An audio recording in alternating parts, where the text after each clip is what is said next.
Welcome to Wild Wacky Wonderful Humans, where real stories and the beautiful mess of being human is celebrated. We dive into real, raw, heart-led conversations with people who dare to be vulnerable, curious, and beautifully human. You'll hear stories that remind you that you're not alone.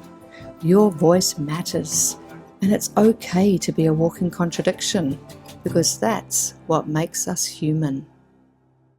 Welcome, Wild Wacky Wonderful Human.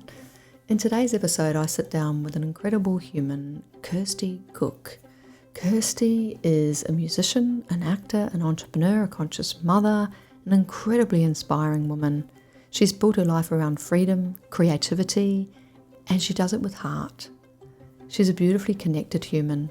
She left art school when she was younger to pursue a career in performing, and she convinced her husband to perform full-time with her as well. So they travelled playing music, and they built a global wellness business together, which saw them travel around the world. But this conversation isn't just about their success. It's about what happens when you really deeply connect with who you are and your purpose. Kirsty shares how choosing freedom over stability became her life's mantra.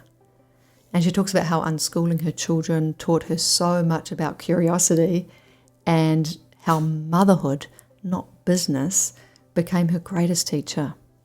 We dive deep into what it means to raise children without fear, to value motherhood as sacred work. I really loved this conversation because we talked a lot about how important that role of being mother or parent is in a child's world, and embracing that opportunity. We also talked about living by feminine principles, softness, nature, and allowing rather than forcing, which I think many of us can learn from. She talks about letting go of control and finding peace through play, and what true empowerment means when you're no longer driven by external validation. I think there's many of us, including myself, who can learn from this, being at peace with who we are and not depending on others to make us feel good about ourselves. That was a really beautiful, incredible conversation. If you've ever questioned the system, longed for more freedom, or wondered how to live in more alignment with your values, this episode will open your heart and expand your thinking. Here's my conversation with the wild, the wacky, and the truly wonderful Kirsty Cooke. Welcome back to Wild, Wacky, Wonderful Humans. I have an incredible woman on my show today, someone who I have a very, very deep love for. She's an incredible human. She's an incredible friend. And she has just done already in her short life, done so much good for the world. And I'm so excited to see the next phase and what unravels and what unfolds for the incredible contributions that she'll continue to make. Today, I have Kirsty Cooke. She's a musician, she's an actor, she's an entrepreneur, she's a conscious mother, which we'll tap into, Kirsty. I'm really excited about this conversation. She's built a life around freedom, creativity, passion, and growth. She left Elam. Do you say it Elam? Elam. Elam. She left Elam School of Fine Arts to pursue her passion for performing. She met her husband in a band, Paul, and together they chose freedom over stability. I'm going to say this again because I'm going to come back to this a few times. She chose freedom over stability, and she chose possibility over safety. Possibility over safety. I love this, Kirsty. We're going to come back to that. They both moved to Melbourne in the early 90s. Kirsty convinced Paul to leave his job and take up a career in music. No risk at all. Move to another country, take up music. Then they started up a global business, and they travelled across the UK, Thailand, the Philippines, Malaysia, Singapore. And because they worked so hard at this business, they returned to New Zealand and retired very young. And they created a life on their own terms. They balanced music, acting, motherhood, and contribution. Now, Kirsty's based in Muriwai in New Zealand, and she homeschools her teenage children.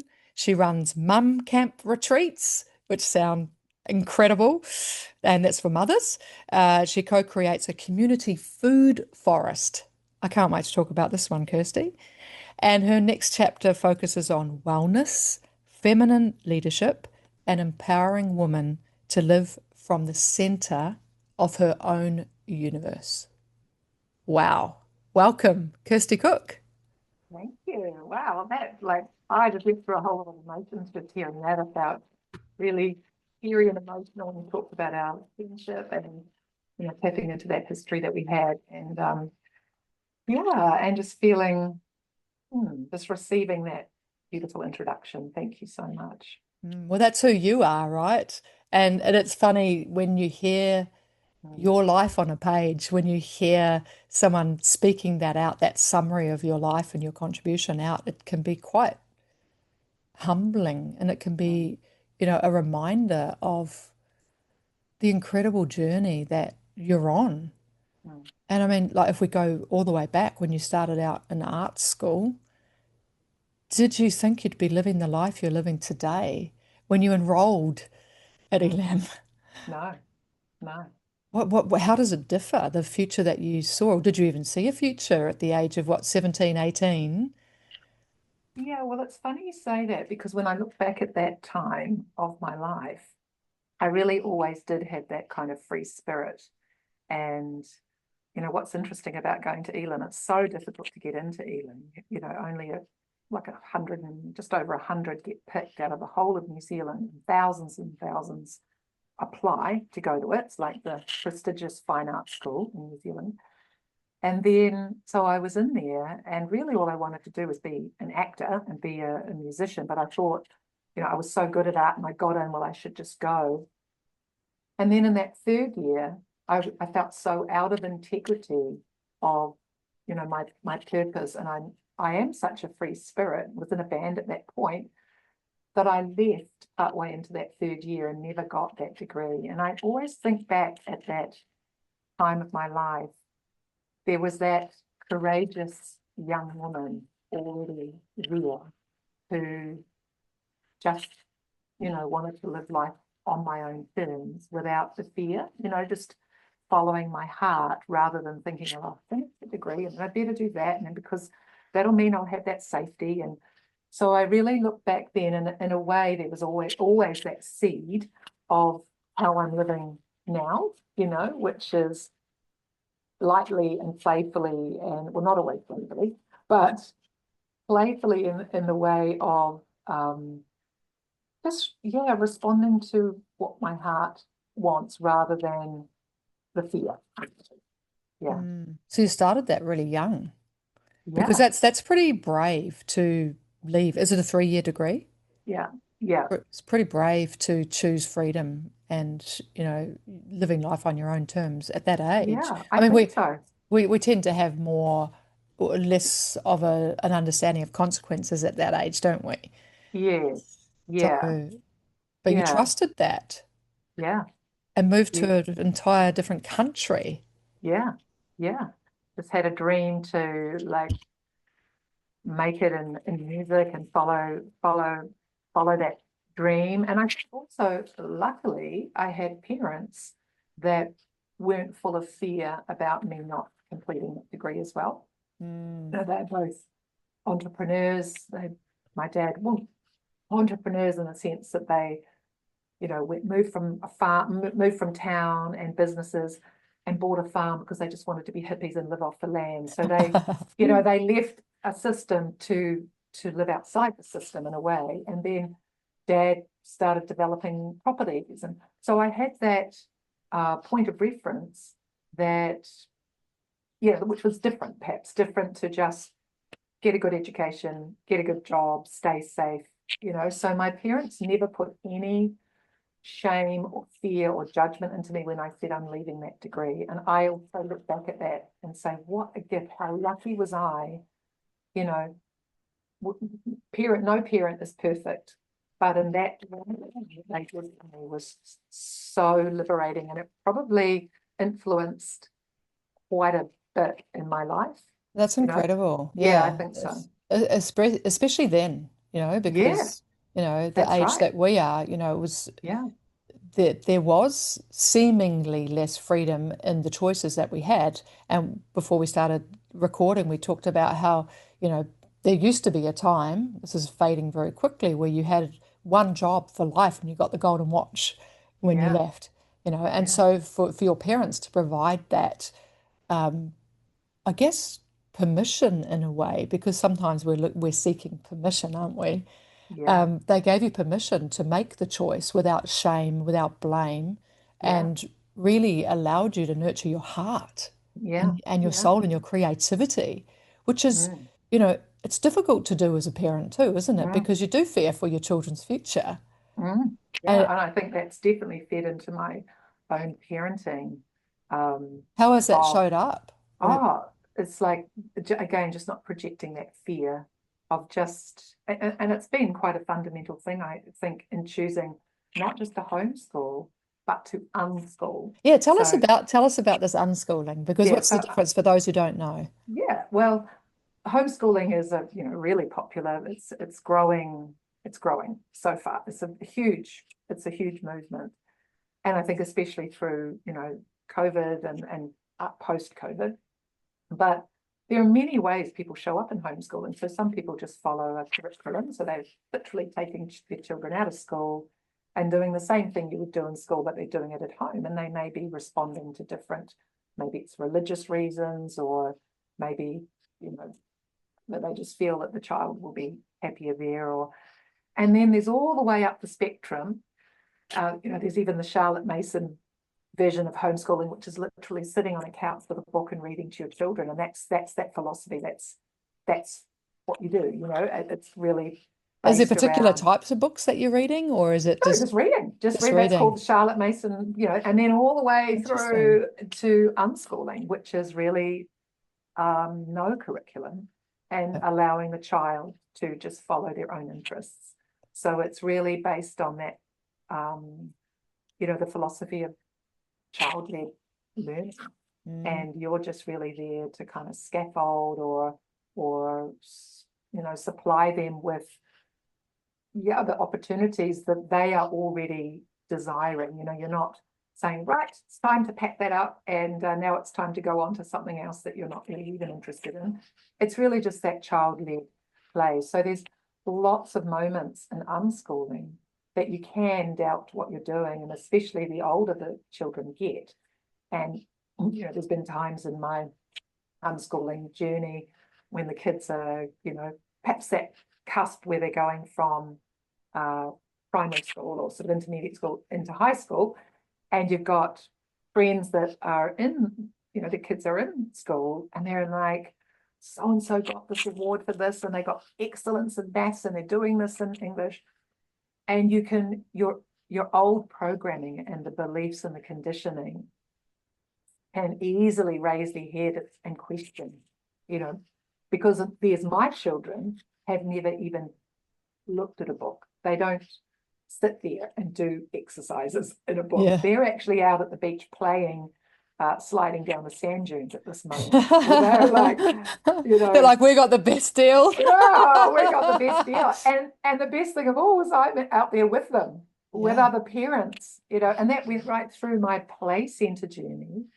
right Mm. through into homeschooling. And we were also for a short period of time at a beautiful special character school called Timatanga, which is again, it's a child-led learning environment, which is fully driven by parent help. So it was like homeschooling in a beautiful house with 24 other kids, Oh, wow. lots of parents, and a beautiful principal who was like the leader. But we were all there collaborating and being with our kids. And I can really see that benefit for my kids, not only because they really trusted their ability to just follow their own passion and actually know what they want and what they don't want. Yeah. But it's also they've figured out how to learn, because the things that you actually really want to learn, then you've got intrinsic motivation to go to learn those things. So they really know they have this kind of ability to whatever they want to learn, they'll actually just learn it. And a great example of that is my son at 16 this year decided the first time he wanted to go to school, proper school. Oh, wow. So in year 12, he decides to go to school for the very first time. So he's got no NCA credits. He's got How interesting. Wow. never sat a test, never done academic work. He's dyslexic, couldn't even read until 12. And he's gone to school for all the right reasons, like because he wants to meet people, he wants to play sport, he just wants to see what it's like. And he's got level 1 and 2 NCEA. Is that the top? Is that No, I think NCEA is where you do. How does it You work? do. It's like our sixth form in Okay. the old days, which is like Okay. at 16. That's like and the last year It's like the is second to last year of school, yeah, is it? second to Yeah. last year of Okay. school. Gotcha. Yeah. Yep. So he has That's not had to sit in a incredible. class. He's not sat in a class for the last 12 years. And he's gone for 1 year and achieved what Wow. everyone else has achieved in that year. That's incredible. Yeah, it's incredible. Yeah. Yeah. And how has he been turning up to school every day? Like, He has he loves wanted it. to go? Has there been Yeah. has he gone, why did I make this No, decision? he loves He's it. still, He's all in because he's that's fresh. He's not amazing. burnt out. He's going because he wants to go. He's going That's because he chose to incredible. go and Yeah. because he's, yeah, yeah, That's amazing, isn't it? And it's really interesting that because sometimes we make these decisions, we're like, I really want this because I haven't had it, or, the grass is greener on the other side. yes, Potentially, I need to see if the exactly. grass is greener. And we get there and we go, actually, the grass is pretty dead here. I need to go back to my Yeah, lush forest. yeah. So it's really interesting that Mhm. he's still giving it a really good go. And I he's, feel like it's just my guess, but I feel like that's also part of that journey of being unschooled yeah. and always being in charge of your own decisions and not being forced to Mm, learn something for the sake of it. yeah. And also he is that kind of character as well. He's a big FU to being told what to do when there's no reason to do it.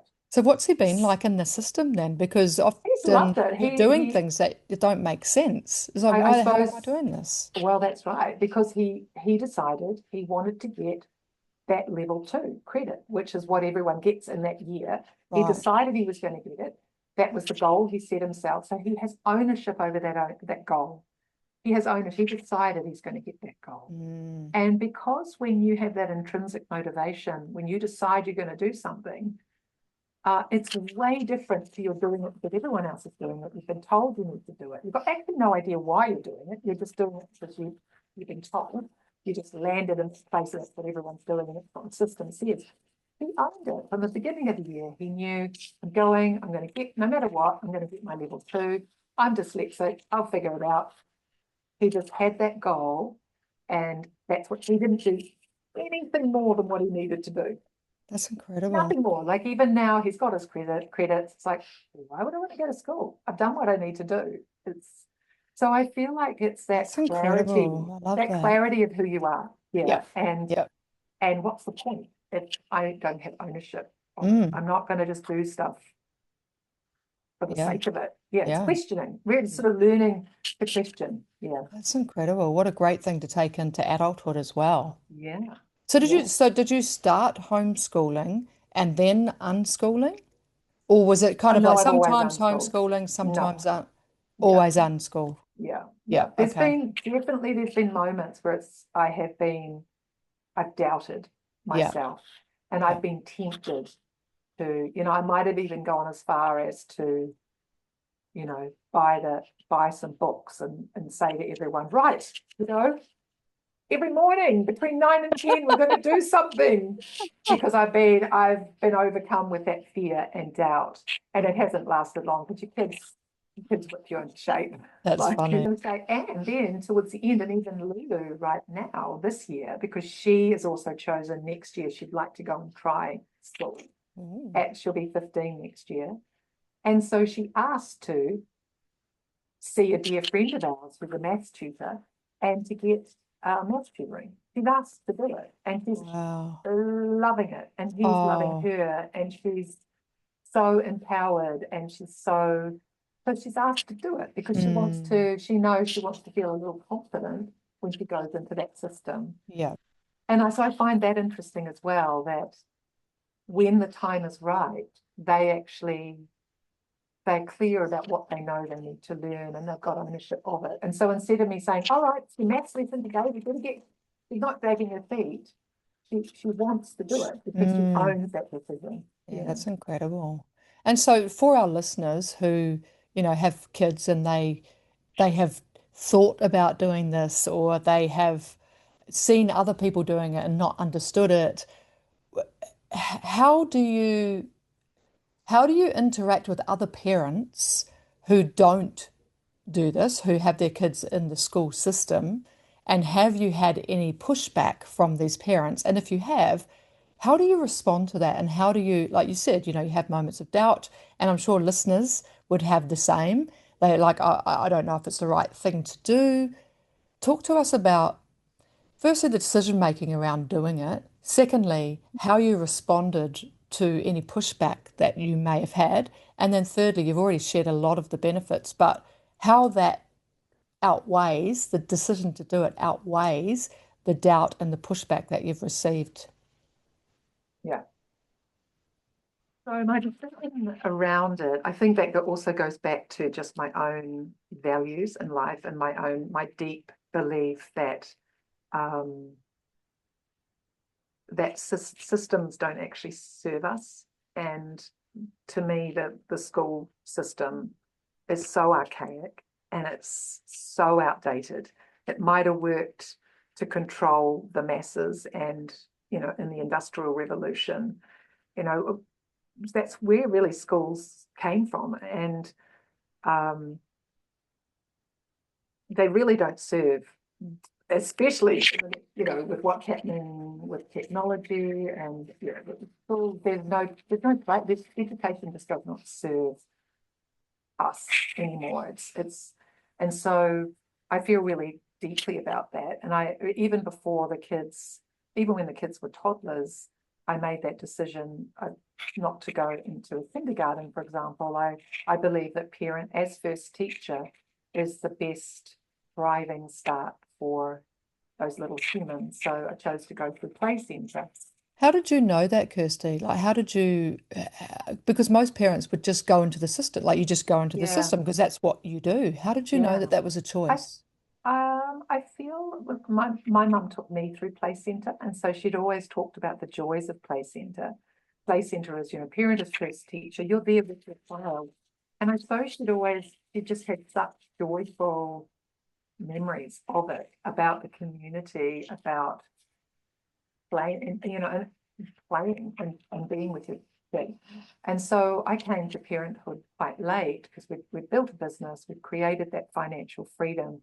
And a big driving reason for that is that I wanted to be financially free so I could be at home with my kids.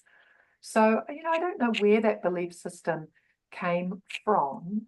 I really deeply desired to be a mum, and I knew that would be probably the most important work I would do on this planet is raising children, in the best way that I could.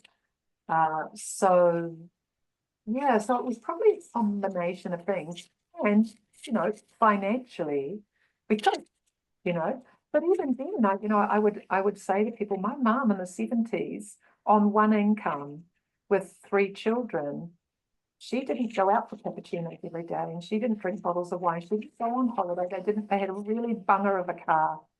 My dad worked 3 jobs so that mum could stay at home with us. And so, yeah, I'm on the fence with this whole we need 2 incomes, because I believe that it's about value. And I just decided that being at home with my kids there was no more important job than that for me Yeah, personally. yeah. I also think it goes back to the muscle memory of being outside of the system. And I feel like I've always practiced that. I've never been one to do things just because other people are doing it. So that, left I left university to join a band. I chose a career like acting and singing over stability. I decided to move countries.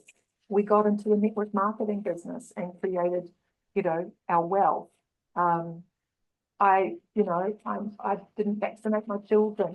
I've constantly along the way, because that muscle kind of grows, I think, the more you use it, the more you question and use that power of decision to back yourself up rather than just do what other people do. It becomes easier and easier and easier to follow your heart and know what your values are. So that being at home is probably it's one of the very, very top values that I have. So that homeschooling journey just kind of, I really knew in those early days of toddlers, I knew that my kids wouldn't go to school. So then into your next question, which is about, any kickback.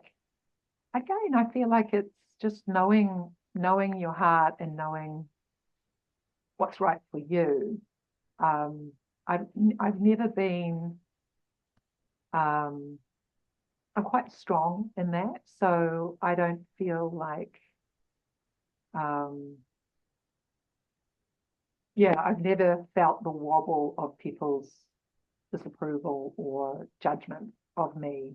For people who do, for people who don't have Yeah, that strength, and for people who yeah, do feel the wobble and do feel the need to make other people happy or yeah. to, conform to the Doubt system, themselves. Yeah, just how, doubt, what, yeah, yeah, what advice do you have for these people who, yeah, you know the payoff, yeah, you know that stepping into that belief as a parent, because yeah, the thing is, like, we could feel like we're upsetting other people, but it's our children yeah, that we're making the yeah, choice for. So what yeah, advice do you have for parents who are doubting whether they should be in the system yeah, and they're not yeah. strong enough to stand up to the system? A big one is surrounding yourself with like-minded people. Mm. And I'm reading a fantastic book at the moment called The Science of Scaling, Okay. and Science of Scaling by Dr. Benjamin Hardy. And it's relevant to building businesses, but it's also relevant to the individual. And one of the principles in that, it was like an aha moment for me because I've always lived in this way, but I think it's a great analogy of like life is up and down, and like life is like there's lots of noise at the bottom here, lots of distractions, and that could be in the form of what people think of me, or worrying about little things, or and then there's the big peaks and valleys are really like keeping the main thing, and being sure about what your values are. And then if you actually just raise the floor, you kind of eliminate all the noise and the little ups and downs and all the distractions by raising the floor. Actually just brings clarity to your values and what are the main what is your value, what is your what is your compass, I suppose. So how And do so they do this? Like, part of raising the floor, and so you sort of, it's not about what you're saying yes to, it's all the thousands of frickin' things you say no to. So saying no to oh things yeah. might be saying no to people in the community, saying no to friendships, saying no to Mm, relationships, saying no to things you do just because everyone else is doing it. So yeah. raising the floor and clarifying your filtering system. I love that. So for me, is in that time of having young children and knowing that I wanted to be with my children every day, and I am actually the most important person in my children's life, Mm, not just now, but for the rest of their life. mm, So that gave me a huge bit of value. Like, I am more valuable to them in their life than any other thing that will happen to them mm, ever. Me. yeah. Yeah. So then my sense of value is really high. And I Mm, think that is a fundamental thing that is really diluted in parenting and being a mother, because society is chipping away and has done so for so long, chipping away at the value of being a mother. It's stripped it away. It stripped that reverence away Mm. from the most freaking important job that exists in the planet, full stop. Yep. And that's not to say women are more important than men, but at the end of the day, the giver of life is women, Yes. and the nurturing of life is women. And that is, there is nothing more valuable than that. So I think that coming back to your question of how do women stay, how do they protect them, or how do they, protect themselves from the doubt and stay strong on their values, surrounding yourself with other people that think like you. They say that you become the average of the 5 people that you hang around with. So it's actually raising your floor. It's not about what you say yes to, but it's making that conscious decision of this is who I want to be surrounded with because of this reason, because I'm going to fight for that, my value. You can have an idea as a value, but what are you going to do about keeping that front and center and living that value? Because you can so easily be like pulled off course, like raising the floor and surrounding yourself with people. And that's what I did in Play Centre. Play Centre is just a phenomenal environment because women there are choosing to live those same values. They're choosing to be with their children, even if it's difficult to live on one income, even if they have to maybe do a bit of part-time work, but they're still showing up at Play Centre. And you show up there and it's normal. It's normal to want to be with your children and have that value. And you learn so many skills of conscious parenting. And so it brings parenting and motherhood into the forefront of the value. So yeah, Isn't that I think, bizarre, Kirsty, that you say going there is normal? It yeah, should be it normal, should be shouldn't it? normal. Why do you have to Yes, go to a place that honors that and values that yes, so that it's normal? It's like, why yeah, is it not normal yeah. regardless? And Well, I and this is, love what you're yeah, saying about this yeah. value, bringing the value to being a mum. And Mm, then it's easy to say no yeah, because that doesn't align with the contribution that you're making to your children, the value that you're bringing to your children by being that person yeah, yeah. that brings the most value to them. Yes, Makes it so much yes, easier to say no. yes, yes. And that's what, Love that. all the way through that homeschooling community is so prolific. There's literally thousands of homeschooling families all over around the world, and it's huge. So then you're showing up to play with your kids with a whole lot of other parents that have the same values. So it's easy to live your values when you're surrounded by others that have that same value. So it becomes normal. Yeah, I love that. Yeah, So from what I'm taking from that is learn to step into the value, into your worth as a yeah, mother, start saying no, and yeah, surround yourself with people who yeah, also value being a mother as number one. Like you said, you're the most influential person in your children's lives. And the setting the foundation for our children's lives, particularly in these years, right? Up until teen, and then they start to kind of yeah, you've started using the language of they're starting to not fly the coop, but they're starting to spread their wings and they're starting to yeah, make yeah, choices on their own as adults. So these 17 years, especially, it's so important that they have a really strong influence yeah, of nurturing, and you are important. yeah. You're an important soul, and Oh the yeah, choices that you make yeah, are, you know, your choices. yeah, They're not going to be yeah. thrown on to you by someone else, No, which is nothing is. We so all much have a of our choice. population live like that, right? Yeah, Like we yeah, we do what we're told to do, yeah, and we don't think.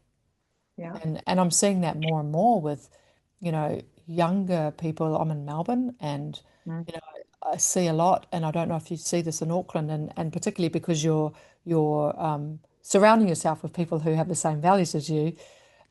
Are you seeing there that there's such a lack of confidence with young people here. There's a real lack of resilience. There's a lack of, being able to endure anything or make decisions. There's so much overwhelm at the moment. Is that happening there? And do you think the unschooling is helping prepare your children and the children that you're surrounding yourself with? Mm. Yeah. Like, Oh, yeah. I would say because I surround myself with homeschoolers and unschoolers and yeah, people that have the same values as me, I don't see that in those young people. I just don't see it. They are absolutely thriving. These are 13, 14, 15, 16, 17-year-olds that are thriving, that are going through the things that teenagers go through, like the self-doubt and the relationship. But because they have beautiful relationships with lots of different adults and lighthouses, other adults in your life are such important lighthouses. And they're not in those systems that are, um, that are kind of,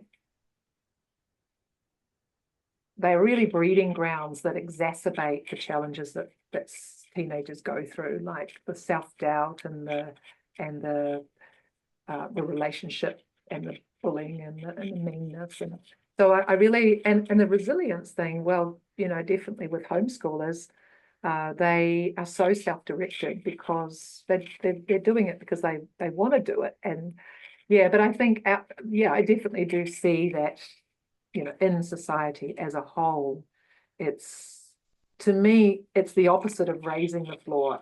It's actually the lowering of the floor is what the system potentially can do for our young people. It's that lowering of the floor rather than the raising of the floor. And yet within those systems, there are amazing, amazing people, amazing people.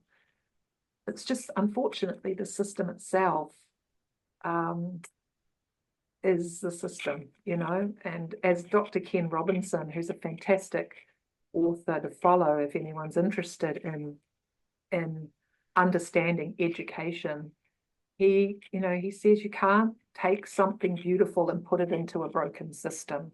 You actually need to create a different system, So how do we do that? Like, what are you proposing, or what are you I um, think there's, working on, or I think it comes from, um, well, I think homeschooling is a fantastic platform to do that. And Mm. there are lots of wonderful people. In fact, I worked it was on the board of trustees to start a school that was like an alternative school on a farm. And just during COVID, things got too tricky with the ministry. And we all realized actually these kind of systems are not going to come under the ministry. They're probably going to come Yeah. from independent people. And this is what's happening. People starting 1 day a week farm schools here, people starting nature schools. It Wow, that's really is happening. cool. It's happening all over, and it's happening all over the world, I believe. It's certainly what I see in New Zealand is this returning to, there's a whole movement of getting kids returned to play. Kids need to play. They learn through play. Play is their work. And if they're not playing, they're not learning. Mm, That's not learning. Learning is not just from rote regurgitation or learning something that others think they should be learning. Learning is, driven intrinsically. So yeah, Dr. Ken Robinson is an amazing author around this kind of philosophy. Yeah. oh, awesome. It's great to hear that there are these 1 day a week farm schools and nature Yeah. schools popping up. It's incredible. I met someone last year and she works in like daycares, but Mhm. it's forest or farm daycares. And so they Yeah. teach the kids, they take the kids outside, they play in the mud, they Yeah. plant plants, they plant trees and watch them grow. And she just said, like every day the parents come to pick up their kids and they're pretty much covered head to toe in mud Yeah. because they've just been out playing. And I Yeah. just love that concept. And I feel like, I think about kids who grow up in the city, for example, and they're in a concrete jungle and they're always in concrete and then they're never Mm. getting to nature. And I'm really curious because I feel like our innate nature is to be in nature Mm. and that we feel grounded when we're in nature. I'm really curious to understand a child who's been brought up in the city and has never been to nature, do they still have that intrinsic desire or nature or affinity with nature? Have you seen that? Because you've worked in a lot of Asian countries, Hong Kong and Philippines, Singapore, where a lot of these children would be brought up in these environments, right? Are you seeing that are they different? Do they not have that Mm. desire to connect with nature, or is that always there? I mean, I believe it's intrinsic in everyone, but of course, the human brain, the consciousness gets programmed, right? And I just had this really great example. I have a dear friend in Jakarta who, a few years ago, her daughter came and lived with us for a few weeks. And so she was around the same age as Charlie at the time. So there might have been like 12. And at that time, we were in our little alternative school, which is 20 kids, and it was just play driven, children learning through play. And it was self-directed. So that actually, she came and she just assumed she wanted to experience it. So she'd come from this really top-down, academic heavy, in Asia and certain parts of the world, not just in Southeast Asia, but lots of parts of the world. Those kids are at school at 7 o'clock in the morning till 4:30 at night, and then they're doing extracurricular tutoring Wow. or it's maths or it's this or it's that, like until 7 or 8 at night. And they're doing that 7 days a week. Wow. And so the pressure on them, and they're doing big exams at 12. Anyway, so she came to our little school called Timatanga, and the kids were in the middle of doing this self-directed project of their choice. It was like of their choice, and it was, some of them had decided to make movies about it. Some of them have decided to do a speech. Some of them decided to do posters. Anyway, so she came partway through and she wanted to participate. And it got to the day of the reveal, like everyone got to share their projects. And, the whole process had been quite unnerving for her because she'd never done that kind of, she'd never had that freedom to be creative. But the long and the short of it was, when they got to the day of the reveal, and in her mind, all she could equate that with was a marking, a test, a performance, a review. Oh. And of course, in that culture, it's just a share. It's just a share, and it's a celebration of your learning journey. Mm. It's like this, celebration at the end because, Oh, how beautiful learning. is that? I It's a know, and it's a celebration. celebration because a learning Wow. journey, as you go on the learning journey, you're really excited. And then the reality of like, oh, the overwhelm of what you've got to learn, and oh, I'm a bit stuck, and I don't, and like now you're down in the dark deep, I don't, well, and then And you then you get get scored tools. on it. Yeah, then you get caught in it. But in Yeah. the proper learning journey, you learn, I could actually reach out and ask for help, or I Yeah. could just sit with that. I could go and do something else and change my state, or I could, what can I do? And then you finish the learning journey and you get Wow. through the dark deep. You learn the skills to get through it because you've got your own goal of why you want to do it, and then you celebrate. Anyway, but in her mind, because of the pressure of her conditioning, she decided that she just kept asking the principal, so what score did I get? What score did I get? You know, she Wow. was so desperate to know, had she failed or had she Wow. won? Had she Yeah. failed or had she won? And she could not, she was like a dog with a bone, she could not accept that this was just a share and this was just a celebration of your learning journey. And Wow. the principal told me at the end of the day, she found her work ripped up in the bin. So Oh, this girl had like ripped it up and put it in the bin, but she was so unsettled. She could not cope with the fact that there was no feedback in the form of a score. wow. And so that was really, I remember, I share that with people as I'm talking about homeschooling, because I think that's the epitome of the conditioning that our kids can get in a system that has those external rewards. And if you're only learning because of an external reward, a grade, a smiley face, a sticker, an exam score, an award, then you are having stolen from you your ability to say, "Hey, gosh, I'm so proud of myself." Mm. Because, and that's what I've taught my kids, like whenever they've asked me, like, do you like what I've done? What, do you like my picture? The very first thing I say is, you must be so proud of yourself. How do you feel about that? So Mm. it's reflecting that you must be so proud of yourself. Yeah. And Yeah. when, if they're able to feel, I'm so proud of myself, I'm so joyful, I'm so happy, then you never are caught in that trap of that endless loop, that never ending, insatiable need to want an outside approval for what you're doing. And that is freedom, and I talk to a lot of my, in my share when we were writing to each other about freedom being my, driving value. To me, that's freedom. Mm. To not have to need that confirmation from other Yeah, people, that's incredible, isn't it? It yeah, was just going back to that girl. If you think about the world that she's living in, do you think though that they need that score to survive? So, if she's like for them to get work or for them to pay their rent, for them to be able to live, for them to have safety and mm, security, they need that score. They yeah, need to have passed the exam so that they can get a job, pay their bills, eat, have a house over their heads, a roof over their heads. mm, Do you think that is playing into her experience of not going into the celebration, but rather being fixated like a dog with a yeah, bone on a yeah. score? Because how does Well, she report that score back to her parents? How does she yeah, record that back to her community? yeah, The yeah. No, success of you're her so right. time in New Zealand will be dependent on the success of the score. Yeah, yeah. I think it's not. I mean, kids don't. They're not born thinking that, right? It comes No. from parents. It Yeah. comes from Yeah. society. And yes, you're right. There's a level there where it's actually practical. It's about survival.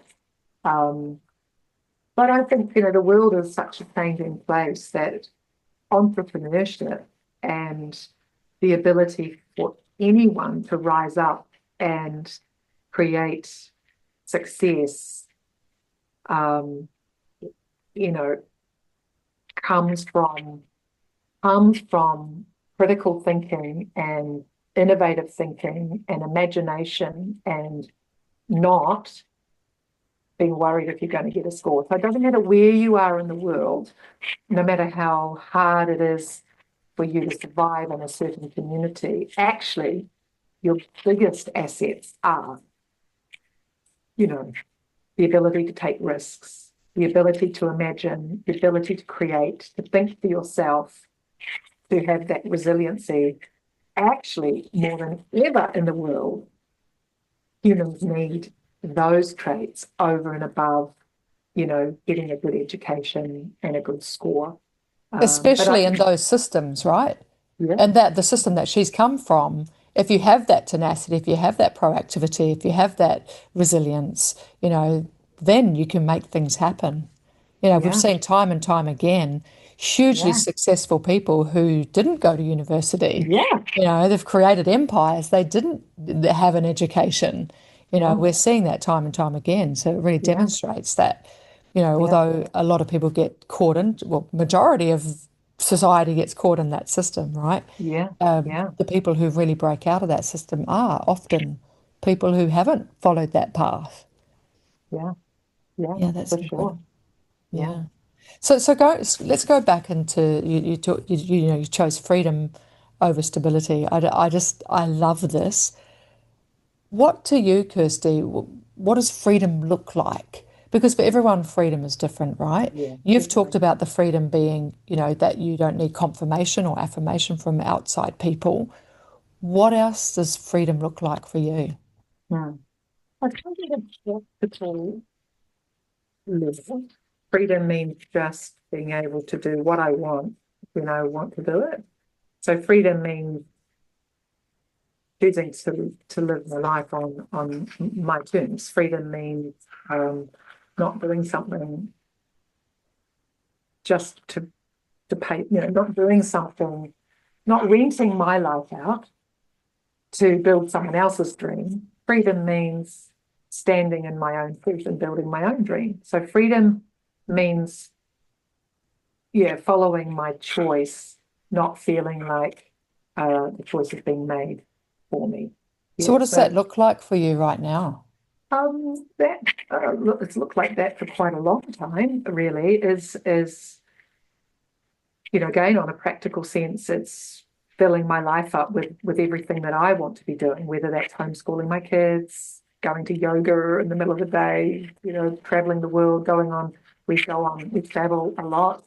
Um, we have an incredible lifestyle. Well, I think it's an incredible lifestyle because that's why I've chosen the lifestyle. It's at a physical level, it's being at the whole time I've homeschooled my kids, probably a few days a week when we're getting together with unschooling families, we literally are just gathering and playing and evolving and seeing where things take us. So I choose to do that. I want to do that. It's playing music, it's creating, and then it's choosing to also, step back into my business, not because I have to make money, but I'm choosing to do it. In fact, for the longest time over the last 10 years, it's like, I know I've got another purpose. I know there's something big I'm going to do. Not big as in I want to have the fame and the glory, but something big that I get to contribute. And I know there's more in me that is yet to be explored.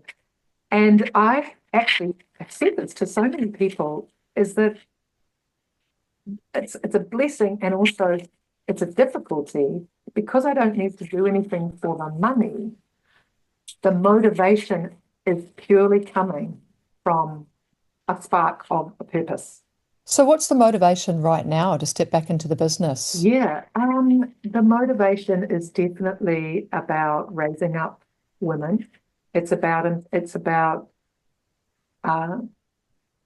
it's about seeing where I can stretch my own self to. It's that growth and development of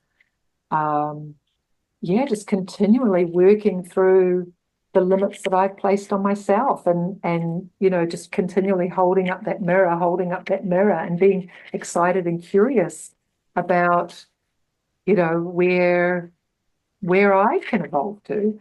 And by doing that, I am, being an inspiration and showing a pathway or providing tools or empowerment to help others choose that road least traveled. Um, yeah, sort of So this. what do you think is important right now for women, because Yeah, you talk about the female empowerment.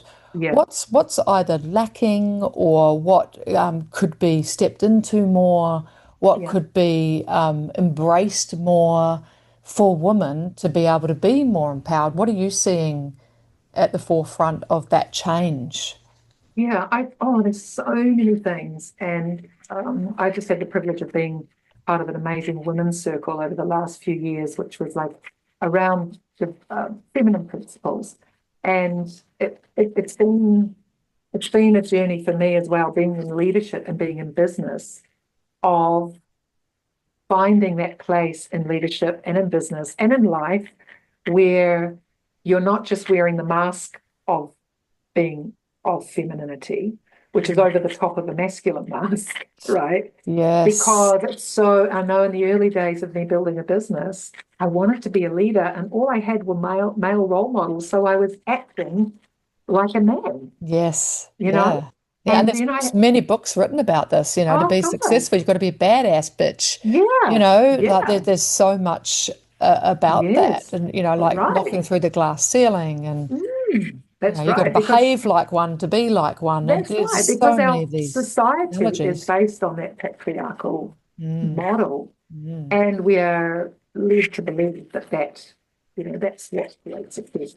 So I think that journey into really truly being in those, or living those feminine principles, or living in feminine leadership, or living feminine principles, which What are is, some of those feminine I principles, think feminine Kirsty? principles is really nature.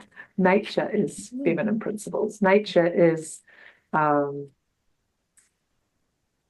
doesn't need to try. Nature just is. Nature is death and rebirth, death and rebirth, death and rebirth. You know, nature is intrinsic intelligence and just allowing. Nature is being an attraction energy. You know, nature is in perfect flow with, with itself. Nature is unlimited. Oh, we're Nature going to learn doesn't. so much from nature, can't we? Oh my God! And so that's, to Oh, me, that's feminine principles. That's a huge thing.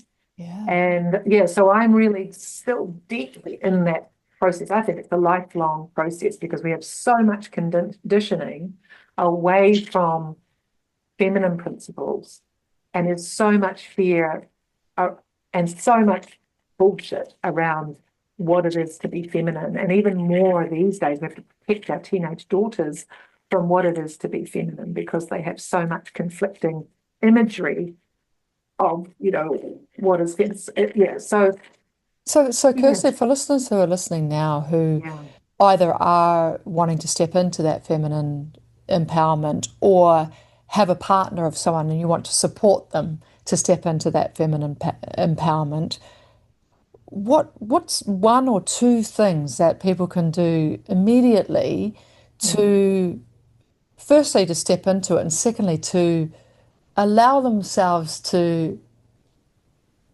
bathe in it, because quite mm, often we can step into it but then we're quickly bored out of it because of the reasons that you just spoke of. mm, So how can we firstly step into it quickly, mm, or easily? It doesn't have to be quickly but easily, so that it's something mm, that we can do, and then how do we stay there to mm, enjoy mm. it? Yeah, wow. Ooh, again, I think just nature, like being in nature it reminds it can remind us of who we truly are. And so then that is about stopping the fight and the push and the hardening, and stepping into the softness and the vulnerability. So, that's my lifelong lesson is, when I'm into hard and push, and how can I step back into softness and openness? And there's a great little mantra that I use that I came across a few years ago. And there's so many over the years, right? But some just click with you at certain points of your life. And it is, I've got you, me. I've got you, me. And I think it's that returning to that place where you can be strong and you can be soft. You can be resilient and you can be vulnerable. You can be powerful and influential and successful, and you can be playful and delightful. And so I think a really important thing to investigate is identity. Like without identity often happens to us. We accumulate identity without even knowing that we have. So we accumulate identity subconsciously, Yep. unconsciously, but identity actually, it's there in the background directing everything. So for an example, when I ask people what's your identity of yourself, it's very narrow bandwidth. It could be like, well, I'm a mother, and I'm a woman, I'm Caucasian, I'm a lawyer, I'm the first, I'm a that. Like, identity, you get to create identity. Identity is, I'm soft and I'm fucking fierce, right? I'm intelligent and I know nothing. Oh, I I'm love that. nothing and I'm everything. I'm, you know, I'm playful and I'm a hard worker. I'm clever and I'm curious, so you get to decide. I think whenever that doubt comes or that confusion comes, it's going back to that exercise of expanding that identity. And I've got you, mate, because all of that is, I am all of it. I am everything. I'm so complex. And there's this whole thing about women being complex, and it's like we take that on as something that's bad. Mm. And the patriarchal society jokes about women being complex. I mean, who hasn't seen those stupid social media things about the TV remote? Women and all the buttons on the, women are this complicated. Yeah. And men, it's like, yes, we're complex. And that is why we are so fucking Yeah, amazing. exactly. It's a Because we're gift. Use it. Use complex. it. Yeah. Yeah. But I love how you're talking about how we can be both at once, Yes. because you can be both at once. And there's a couple of things I want to jump on, because you've just covered so much beautiful ground, Kirsty. And the first one is I want to ask a question about the nature thing, and then we'll come back to this identity. So just to be practical, I just want to just to bring a practical Yeah. spin to this. So for our listeners again, you say, just get out into nature, or just connect to nature. What can they do? What can we do to connect with nature? Is it just go for a walk? Is it go sit in a paddock? Is it what do we do? Because Yeah. you said nature. What do you Yeah. mean by that? Like, what do Yeah. we? How can we break that state? Yeah. How can we Yeah. Well, I mean, I connect? suppose it's different for everyone, Yep. but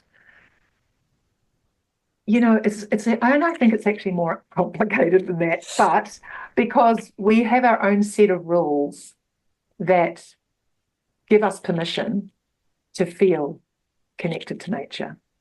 It's not even, I could say to you, go for a walk, but in your subconscious or in your set of rules, it's like, in order for me to feel like I've connected with nature, I have to go on a 7-hour hike. Yeah. So actually, that question is, unfortunately, things are never that simple, because we have set up so many reasons not to feel good. We've set up so many rules for ourselves that something has to happen in order for us to feel good. And it's actually quite a long list. So my first tip would be kind of just be curious about the rules you've set for yourself. That in order to feel connected to nature, what needs to happen? Because I could just look out the window right now and just pause and just revel in the beauty of and the perfection of the light falling on the leaves and the leaves, and just contemplate the perfection of no one told that tree to grow.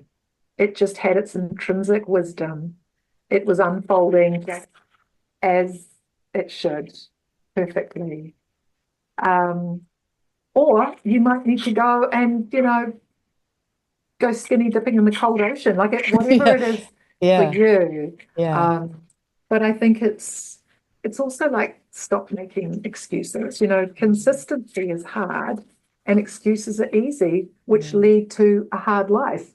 So getting in nature, it's just about doing it, isn't it? It's about Yep. get your bare feet on the grass. We need to have electromagnetically, we need to have our bare feet on the earth. So take your shoes off and just stand in the grass, or touch a tree, or go for a walk, or sit outside in the sunshine.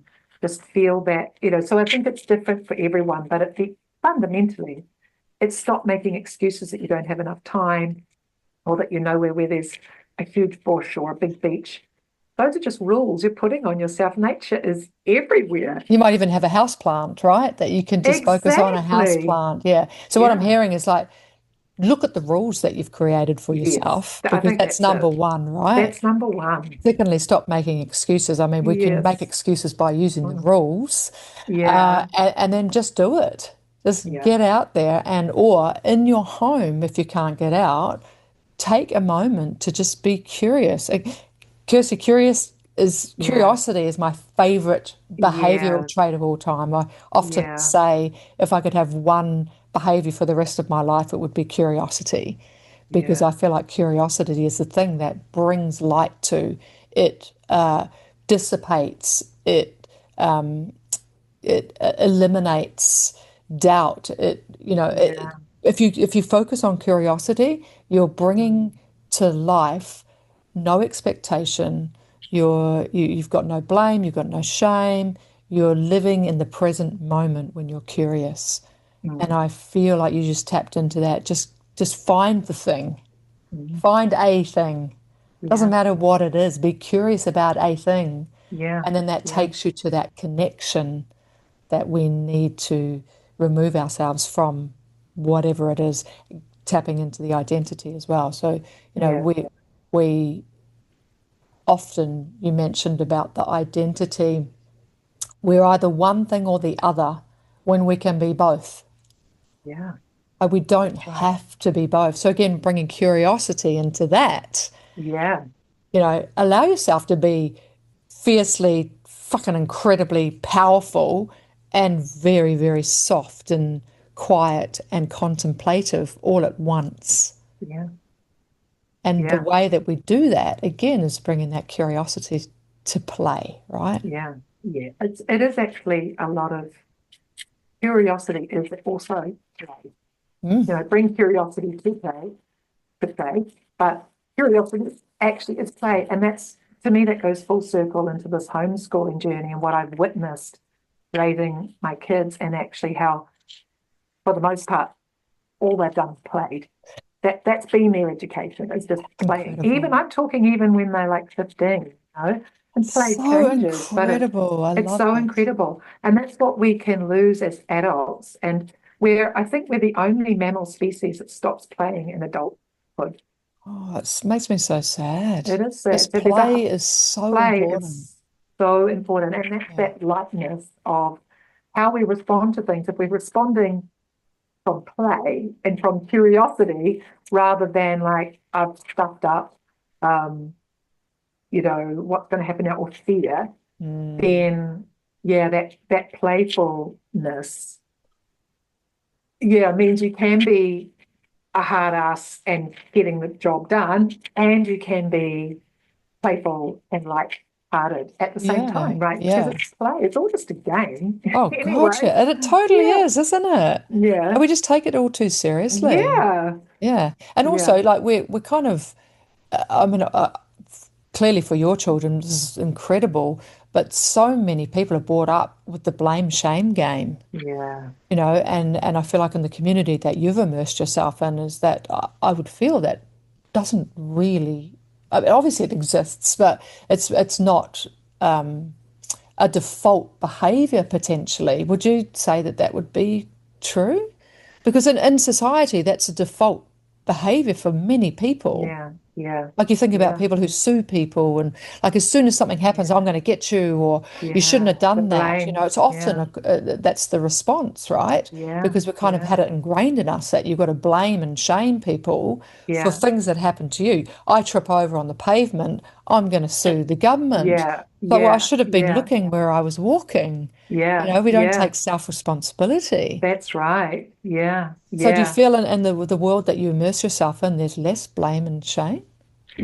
I think that definitely. And it's because they're not exposed to that system, which is labeling them good or bad, winner, loser, you know. And it is Mm, human nature. Our default is going to blame, right? Because we don't want to take responsibility. So I suppose that it is about that, having that 100% responsibility. Like the other day, my son, Charlie, going for his license. So he's got his learner license, and he's going for his proper restricted license. oh, wow. And he already went once and he failed it. So he was pretty cocky that he was going to get it.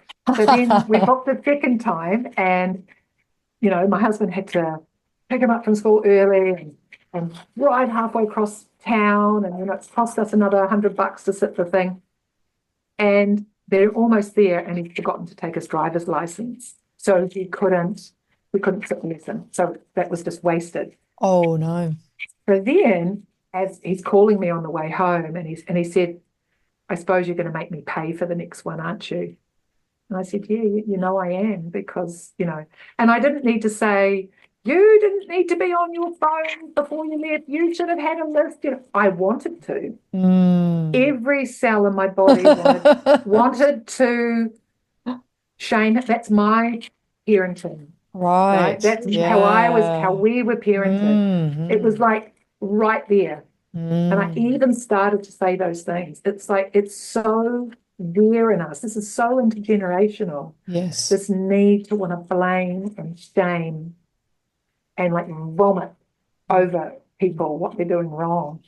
And yeah, and I just had to sit with that where he'd said to me, I suppose you're going to make me, like he didn't want, and I did, I made him pay for it. Mm, We've got money.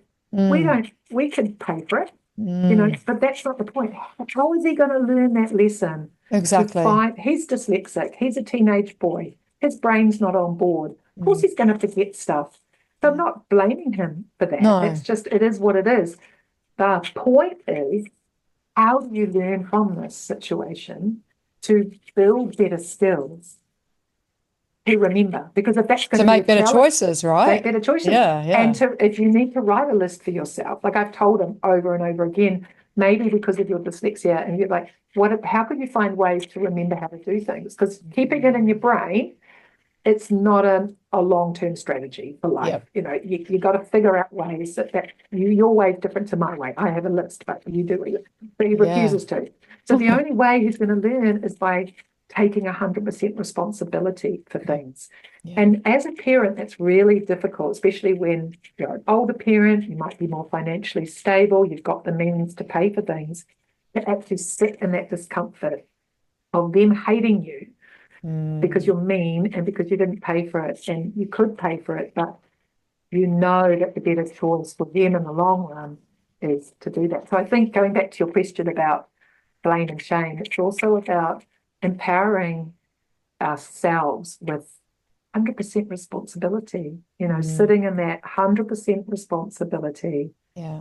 And I'm And also then, hearing allow yourself to sit in the discomfort mm, of providing a space for others to feel that responsibility, right? yeah, Because we're trying to make both of us feel less pain. But yeah. how is that helping either of us? Unfortunately, pain is just like part of the journey as a Yeah. parent, isn't it? And As a yeah, human, as a like, human, yeah, yeah, yeah. yeah, yeah, It's part and parcel of being a human. And if we try and yeah. skip that, if we try and, do the dive over the pain, then Mm, inevitably the pain's going to come up and feel far more painful because we have no experience of pain. that's right. And that's, if we're trying to protect our children from pain, then that's setting them up for failure. Yeah, Well, not yeah. failure, but for setting them up for deeper pain. Yes, When it that's comes, right. it's going to hurt a Yeah. lot more. And they Oh, won't know how to absolutely. deal with the It's pain when so it true. comes up, right? Yeah. Yeah, that's beautiful, valuable lessons. I love it. Mm, mm. We're going to jump into some quick questions for you, Kirsty. Hey, I'm loving this conversation. It's so cool. Um, so with the quick questions, I'll just ask you a question and just the first thing that comes to mind, just okay. trusting you're an amazing truster of intuition. I love that. So I'm just going to throw a question at you and you just give me what you got. Yeah? Okay. Okay, cool. Um, a quote or mantra that's guided you through your biggest leaps. It's changed. Um, the first, well, one current one is I got you me. I got you me. I've got you me. I've got you me. But early on, one that still comes into my head was from Tony Robbins. Is all I need is within me now. All I need is within me now. Yeah. And so I love the essence of that. It sounds corny when I say it now, but the essence of it is the same. I've got you me. Yeah. Yeah, So absolutely. there's so many, but those are ones that just popped. Yeah. And what I'm hearing from that is that we always have, for both of these, I've got you, me, and all I need is within me now. For both of these, I feel like the essence of it is trust myself, Yeah. trust Yeah. that I have everything I need. I Yeah. don't need that external affirmation that we were talking about before. I have everything I need right here, right Yeah. now. I Yeah. love that. And I think it goes back to nature because we are nature. Nature is us, we are nature. We're all part of the same source energy. Yeah. So nature doesn't doubt that it's got everything it needs to grow and produce the fruit, and No, it so doesn't stop and go, oh, wait a minute. I wait a can't produce minute, my pears today yeah, because the that's sun's not right. shining enough. Yeah, I'm going to yeah, retract and die. yeah, yeah. Yeah, exactly. Okay, cool. Cool. When life feels chaotic, what's your go-to to come back to center?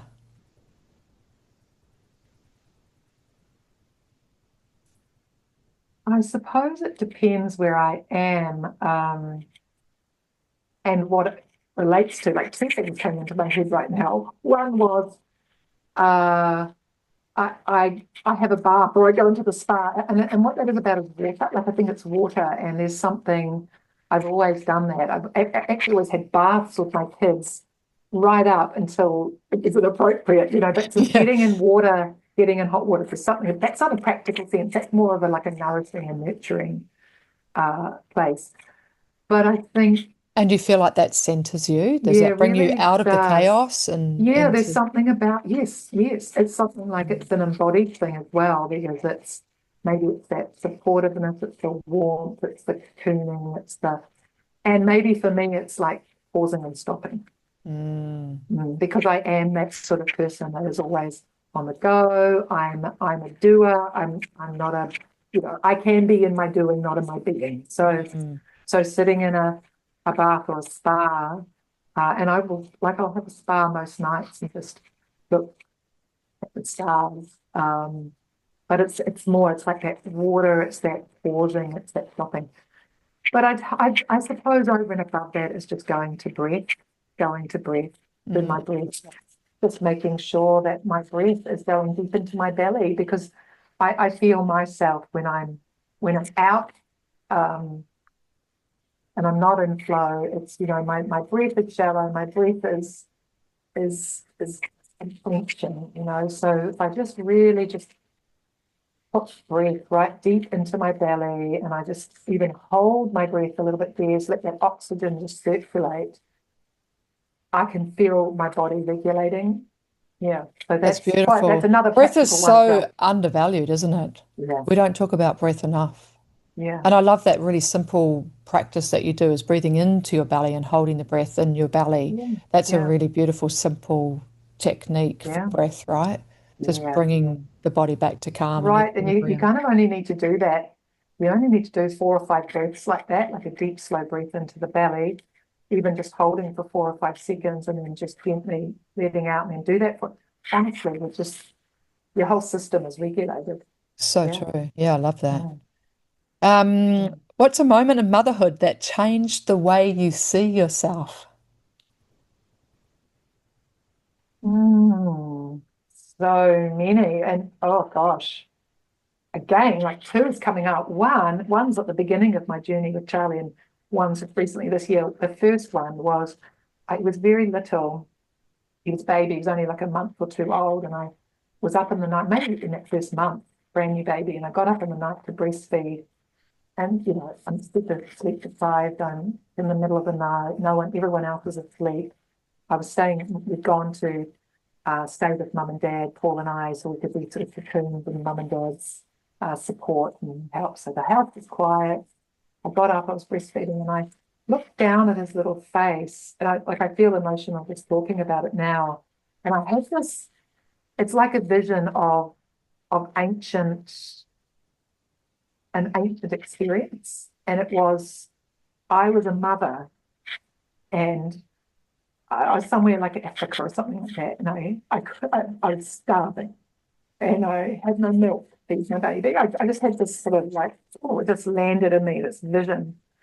And I had no milk to feed my baby, and I felt this deep, deep, like nothing you could ever experience, this deep pain, or um, like overwhelming pain of what that would feel like, to not be able to keep the baby alive. Ultimately. Wow, I have And goosebumps. yeah, it was like this, it definitely was like either a past experience or it's an intergenerational memory. Of course, everything is memory. We're all a collective memory you know, of ancient time. And so then as I sat and gazed at his face, and he was suckling, and just there in this just that gave me this incredible feeling of gratitude and of what was placed in my hands, this incredible privilege, this privilege of bringing this life into the world and being able to be his mother and to love, which had the potential for that much pain and had the potential for, unlimited joy, just sat in that. It was just woke me up to Wow, how incredible. the Ooh, privilege of that. yeah, Yeah, yeah. yeah, yeah. Wow. And the And then other this time? this last one was, well, when Charlie went to school this year. And Yeah. so because we've been together as a family every day for 16 years. Every day. Every day we are all together. Paul, me, Lulu, Charlie. You know, we travel the world, we play, we're in the house, we're together. So we went to school. And oh my God, it's like everything just like all my fears came up and were triggering me like this Mm. trigger because he's gone off. And all the things, all my values and the things that I probably had tricked myself into thinking I had control over because they're all in the safety of under my little rooms, my little chicken room. And so now they're going off and I could tell he's on his phone at school and, we're really strict on screen time. So I was like, and then he's coming back telling stories about all these people that he's friends with and they're all the bad boys in the school. And then, Oh, oh, overhearing conversations about, him wanting to try, dope or, sneaking in a drink. And then he got a girlfriend. It's like it all came all at wow. once. And Oh, so this fear, confronted with this fear and this attachment to the illusion of this kind of control that we have over these humans. So I really went through like this hard and fast transition of letting go and of grieving the passing of childhood and him being on this bridge and facing all the fears. But it's like rapid fire because I suppose for most people, the kids are out and about, are out and kind of maybe it's gradual, but whereas for me, true. like Yeah, it's all in boom, one. boom. And so it was, and I mean, he's just gorgeous. He's just had the best year. So for me, it was about sitting in that discomfort and not reacting to it. I really wanted to control him. I was like my control freak really came to the surface, and I wanted to. Which would have been contradictory to the way that you'd parented it up until Yes, that time, right? Because the way that you exactly, explained it has been about them making their own choices. And exactly. so it's interesting that that's Mm, innately within you of and that those course, responses come up, even though that's what yeah. contradictory to what you've been teaching this whole time. Exactly. Well, those are deeper So fears, right? It's interesting. like that Yeah. lack of being able to keep them safe. It's Yes. all just an illusion. It's all, your story that you're telling yourself. Yeah, So exactly. that was really painful. That first quarter of the year was like, and I could tell I was in this control, and I was like really out of myself. Yeah, I wasn't coming from love. I was coming from fear. Yeah. And so it was I was so glad for that experience. And That's great yeah, awareness too, to step into the pain and allow the pain to teach you yeah, and to allow it to be present rather than rebel against it. It's so easy just to rebel against it and go, no, this is not happening. I'm going I'm to right. take control. Yeah, Yeah, I'm I right. knew it. Yeah, yeah, yeah, yeah, yeah. Wow. So those are two. So Nice. that's just been like this, it's just opened up the gates of more of the letting go, just more lessons of, how we're not in control, we don't own them, and No. that, uh, yeah, Yeah, exactly. facing that fear and just letting go, deepening into the letting go, and coming from love, living, yeah, parenting from love, not fear. Yeah. Yeah, If all else fails, right? Tap yeah, into love because something yeah. that I heard many years ago, Marianne Williamson, I love her Oh work. yeah, I love the word. She always said that, if you're in love, you can't be in fear. Yeah, And so if you find yourself in fear, tap into love and then the fear dissipates. So that's, as a parent, man, so many fearful moments, of So course, many. because we do feel responsible and accountable for these beings, right? Yeah, These humans that are making choices in the world, and we want to make sure that they're safe. So it's yeah, completely understandable. yeah, yeah, Now, totally aware of time, Kirsty. I've just got three more questions that I'd like to yeah. ask you that I ask all of my guests. And the first one is, what is one of the wildest things you've ever done? I know there's many. You could choose Yeah, one to share. yeah. God. Well, again, I suppose that like, what's your interpretation of wild, Yeah, true. eh? What's your interpretation? Wow. I mean, oh gosh, I don't know what the most wildest things I've ever done, but jumping out of an airplane parachuting is pretty wild because it's How did you like that? How did you feel doing I it? loved it. And it was Okay. definitely about overcoming my fear. The day that I did that parachute jump, I was only 17. So you could do a single jump, but you can't do that now for your first jump. So I was on my own. And you literally have to climb out on the wing of the plane, hold on to the bar on the plane with your body flying out behind you, like outside of the plane, looking at your instructor, and he goes, let go. And you've literally got to let go. So I I think bet that's, your clamp was really, really tight. yeah, It's like, yeah, let go. No, no, no. It's getting tighter and tighter and yeah, tighter. yeah. I wouldn't do it now. So that was, Wow. that's wild in the way that it's such an irrational thing to do. Mm. So irrational to Jump let out of go a perfectly good 3,000. plane. Yeah. And you're just letting go, from 3,000. And how did it feel Um, once you let go? oh, it's most amazing. Yeah. It's so amazing. Had, I don't know how many seconds it was of free fall. It wasn't long because you're only 3,500 feet up when you do your first jump. But that incredible feeling, and then when you pull the parachute, and you're about, I don't remember how much it was, maybe 4 minutes to come down. It's silent, and you're up Mm. above it. It is the most, I can't describe it.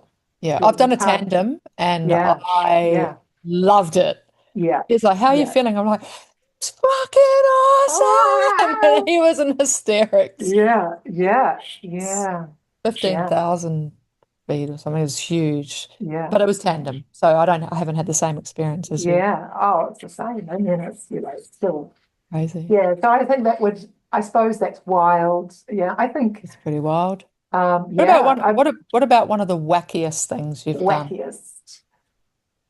Oh, what's one of the wackiest things? Oh my God, I've done so many wacky things. Again, it's what's your interpretation of wacky? Like I, I think of, wacky as being, out of the ordinary, like What being is the ordinary though, right? what is the ordinary? Yeah. Yeah. Oh my goodness. So one of the wackiest things. I was a clown. I mean, I was clowning for when I was younger, and so was a professional clown for a What little was your clown while. name? I can't even remember now. She was French. I think she was Francoise, actually. Yeah, Swaz. yeah, Nice. Awesome. Francoise. Yeah, yeah. Did you love that? Yeah. Oh, yeah, definitely. Yeah, yeah. No, I think like some of the wackiest things I love to do is like strip off naked and just dance at the beach. You Oh, know, beautiful. yeah, like Nice. that. Yeah, but that's just for me. So wackiness doesn't have to be anything that other people witness. You know, Mm. wacky. What is wacky? Wacky is what? It's like abnormal compared to what? So maybe because my life is mostly wacky, Yeah, yeah, so it's like the nothing bar's else really sticks high. out. Yeah, Yeah. Nothing's yeah, wacky. Yeah. yeah, yeah, yeah. Okay, and my final question for you is what makes humans wonderful? Oh wow. Hands down, I think it's just our ability to love. Yeah, it makes humans wonderful is that ability to feel and love and yeah, give love, feel love, be love, love. Yeah. Mm, Yeah. Feel, I suppose, is feel, to feel. mm, What makes humans wonderful is being able to feel. mm. Yeah. Yeah, that's so true. Yeah. Mm. And being able to feel and give and receive love is, to me, it's been a lifelong lesson. You know, 'cause so many of us are taught to not love through not trusting or withhold love as a tool. You know, Yeah. so there's so much energy around love as a Oh, manipulation. oh, yeah. So, the ability to truly hold space for love, to give and receive, is Yeah. for some people very difficult, Yeah. but we all are able to do it, right? Yeah. Mm, Yeah. And it starts with, again, it sounds so cliche, but is loving yourself. That is how can we love someone else truly, unconditionally, unless we love ourselves? Because if we agree. don't love ourselves, then the love we're giving to someone else is almost expecting something in return. It's It's conditional, expecting, isn't it's it? conditional. Mm, So what makes humans wonderful is the potential to just to love ourselves and then to love unconditionally. mm. Yeah. Which is easier than said than done, isn't Oh it? my gosh. Yeah, yeah, It's, you know, yeah. yeah, But I maybe don't love that even we get it do. in this lifetime, right? Some people Yeah. don't, No. which makes me so sad because, Yeah. like I said, I've had a lifetime of learning to Yeah. receive love, especially. Yeah. I've found it easy to give love, but to receive has always, Yeah. been a challenge, which I've learned. And Yes. Well, it's so beautiful. and I think going back to that concept of feminine principles, that is actually a huge, huge part of feminine principles that I'm Mm. still learning and really curious about is being in receiving energy. Yeah. Being able to receive is feminine principles, but we're conditioned to think that being feminine is actually to give and Yes. to Yes. keep giving beyond, and to take the last, take it the last. But actually, Yep. feminine principles is actually being in receiving, and that is quite a hard one to get your head around because we're Yeah. not we're not brought up that way, right? We're brought up with role models that give, Yeah, give, the give, mother give, give, and sacrifices, sacrifice. right? Yeah, Yeah. yeah, exactly. Mm. Yeah. And I still innately have that. I won't take the last piece of food or, like it's kind of been instilled in us is that we're at service. So we serve for others and then we take once others, it's like the leader of the pack gets to eat first and then you kind of go in Yeah. and take the crumbs, which Mhm. is just, it's not healthy, is it? And I suppose that goes back to identity, doesn't it? You can be in service and you can be in receiving energy Exactly. at the same time. You can be Yeah, in service without the marker, you know, exactly. conditioning attached to it. You can actually be in receiving as Yeah. well. Both are true. Yeah, Both both can be absolutely. true in me. Yeah. And it's very attractive seeing people like that, isn't it? Like when you see Yeah. someone who's able to receive, it's very attractive Yeah. and give. Yeah. There's really empowered women that you see who are goddesses and, really truly living and breathing the giving and receiving cycle. Yeah. It's so awe-inspiring. Yeah. It's beautiful to observe. Absolutely, yes. And as women, we've got to be really sure that we support other women that are so obviously in the giving and receiving Mm, cycle, agree. not tear women down because, you know, that is what you see, right? In the sisterhood, it can be it can be a part of the sisterhood, which is not great. And that's just again comes from yeah, Exactly. we're not doing good enough, so we've got to tear others down. Yeah. No Mm. more. Come No on! more. All right, Kirsty, thank you so much for being here today. I feel truly blessed to Mm. have you on the show. You're such an inspiration on so many levels for parents and mothers who really need to step into their value. They really need to understand how important their role in the world is. And thank you for shining a light on that today. It's so important. And then for women to step into their true power, to give and receive, to step into their identity and expand their identity to include both ends of the spectrum in every aspect, right? And so thanks for shining a light on that and, giving us permission to truly be, to truly shine and to own our values, own our true purpose and be proud of that. And to not be shaken by other people's conflicting values or purpose, but to truly know that, what's your saying again? I'm with me, you. What is it? I've got you, me. I've got you, me. Stepping into, I've got you, me. Thank you for reminding us of that. It's truly appreciated. Oh, thank you. I really appreciate being invited on here and the work that you do. That is, you're just bringing so much light to the world, and something like this takes a lot of work, and it's that's incredible. That's incredible what you do. Yeah, feels so good to be invited on here. Thank you. We didn't even touch on so much of your life, your music, so we're going to have you back. So, I'd love to. Yeah. Kirsty has a band, Tin People. I'll put all of the links in the show notes to contact Kirsty in many different things. Mum Camp that you've got coming up, your music. I'll put all those in the show notes so that people can connect with you. Beautiful. Thank you. Thank you so much. Wow, what a beautiful conversation. Kirsty has this beautiful way of making us remember what actually matters. Freedom, presence, courage, choosing a life that feels true. There were quite a few things that stood out for me, but I just have a couple that I want to leave with you. Freedom over stability. Where are you choosing safety over possibility? Motherhood as sacred work. If you need a permission to value the role that you play in your children's lives, take it.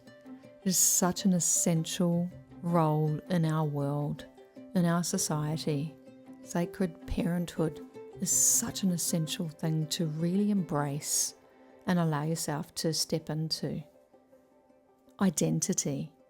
You're allowed to feel soft and fierce, grounded and playful, powerful and vulnerable, all at the same time. It seems contradictory, but it's an essential part of being a human being. That's what it's about. And of course, nature. Sometimes the simplest reset is just stepping outside, taking a deep breath, and relaxing in with the breath of nature. Feeling the wind upon your skin. How blessed are we to live in such a beautiful, natural world. So as you finish this episode, maybe I invite you to reflect on asking yourself these questions. What can I soften into? What can I stand more firmly in? And what am I finally ready to let go of? Thank you for being here.